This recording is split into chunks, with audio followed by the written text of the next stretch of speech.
મંત્રીમંડળમાં હવે પરિસ્થિતિ સરકારની એવી થઈ ગઈ છે કે 160 કરતા વધારે ધારાસભ્યો થઈ ગયા છે અને અમારામાંથી જે લોકોને લઈને ગયેલા એ બધાને વચન આપીને લઈ ગયા છે કે તમને બી મંત્રી બનાવીશું. હવે ઘરના છોકરા જ ઘંટી ચાટતા અને ઉપાધ્યાયને આટો આપવાની વાત આવે એવી પરિસ્થિતિ ભારતીય જનતા પાર્ટીની થઈ રહી છે. એટલે ગમે તે રીતે ટાળી રહ્યા છે.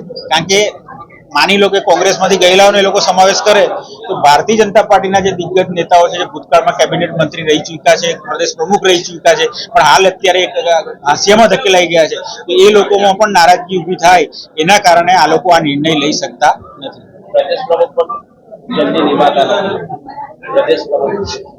પ્રદેશ પ્રમુખની પણ એ લોકો કવાયત કરી રહ્યા છે, પણ હજી સુધી એ નિમણૂક કરી શકતા નથી. કારણ કે ભારતીય જનતા પાર્ટીમાં આંતરિક ઉકળતો ચરુ છે. એ ચરુ ગમે ત્યારે વિસ્ફોટ રૂપે બહાર આવે તો નવાઈ નહીં, એટલે એ લોકો ડરી રહ્યા છે.